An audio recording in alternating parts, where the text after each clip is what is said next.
Saint Martin স্থানীয়ভাবে নারিকেল জিঞ্জিরা নামে পরিচিত এই প্রবাল দ্বীপটাই বাংলাদেশের সর্বদক্ষিণের শেষ ভূখণ্ড। বিস্তীর্ণ নীল জলরাশি, চারপাশে পাথুরে কোরাল, সারি সারি নারিকেল গাছ আর নয়নাভিরাম বৈচিত্র্যময় প্রাকৃতিক সৌন্দর্য প্রতি বছর লাখো পর্যটককে মুগ্ধ করে। সেন্ট মার্টিন আসতে আপনাকে প্রথমে আসতে হবে কক্সবাজার। কক্সবাজার থেকে জাহাজে সমুদ্র পাড়ে দিয়ে আসতে হয় এই নারিকেল জিঞ্জিরায়। সেন্ট মার্টিনে আসার পর আপনার টার্গেট যদি থাকে সমুদ্রের একেবারেই পাশে চমৎকার লোকেশনে well decorated resort, top notch room quality with great view, very good room service, সার্বক্ষণিক electricity and you are conscious about food quality, তাহলে আপনার গন্তব্য হতে পারে সেন্ট ক্যাসেল বিচ রিসোর্ট। 25 সালের প্রথম দিনই আমরা স্টে করেছি এই রিসোর্টে। জাহাজে সেন্ট মার্টিন পৌঁছে যেটি থেকে অটোরিকশা নিয়ে চলে আসতে হবে রিসোর্টে। ঢুকতেই ওয়েলকাম ড্রিঙ্কস আর লবিতে কিছুক্ষণ অপেক্ষার পর জানালো আমাদের রুম রেডি। এই রুমটাকে তারা বলে পেন্ট হাউস। অলমোস্ট বিচের উপর 2 তলা এই রুমের প্রতিটা কর্নার থেকে সমুদ্র উপভোগ করা যায়। আর বারান্দা ভাই, এক কর্নারে বাথটাব, অপর সাইডে সিটিং সেটআপ, চাইলে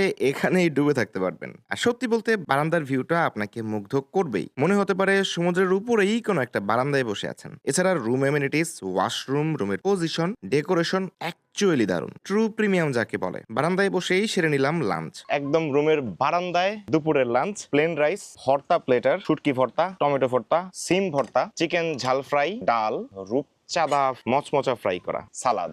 রাতের বেলা সেট মেনু ট্রাই করেছিলাম আমরা, সাথে barbecue chicken and corn soup. মনেই হয়নি দ্বীপে বসে চাইনিজ সেট মেনু খাচ্ছি। যাই হোক, রিসোর্টের লোকেশন জোস, সার্ভিস ভালো, রুম কোয়ালিটি চমৎকার, কিন্তু খরচ কত? শুরুতেই যে পেন্ট হাউসটা দেখালাম সেটার বর্তমান রেন্ট 30% ডিসকাউন্টে পড়বে 28,000 টাকা। এছাড়া তাদের বেশ কিছু সি ভিউ ও ফ্যামিলি ভিলা রয়েছে সমুদ্রের একেবারে পাশেই। তাদের সব রুমের ডেকোরেশন, অ্যামেনিটিস ও রুম কোয়ালিটি অলমোস্ট সেম, যেগুলোর পার ডে ফেয়ার 9,800 থেকে শুরু। 2 থেকে 4 জনের ফ্যামিলি অনায়াসে থাকতে পারবেন। আর রুমের সাথেই পাচ্ছেন কমপ্লিমেন্টারি বুফে ব্রেকফাস্ট। সমুদ্রের মাঝে ছোট্ট এই দ্বীপে 8-10 আইটেমের প্রপার বুফে, আর সাথে এক এক দিন এক এক ধরনের ফ্রেশ জুস। দারুণ। যাই হোক, আমার লম্বা সেন্ট মার্টিন ট্রিপের দারুণ একটা মেমোরেবল পার্ট ছিল সেন্ট ক্যাসেলের 2টা দিন। রাতের lighting decoration, barbecue, almost private beach আর তাদের সার্ভিস কোয়ালিটি এই দ্বীপের মাঝেই আপনাকে একটা লাক্সারি ফিল দিবে। কেমন লাগলো আজকের ভিডিও? রুম ফেয়ার কি হাই মনে হয় নাকি একটা রিমোট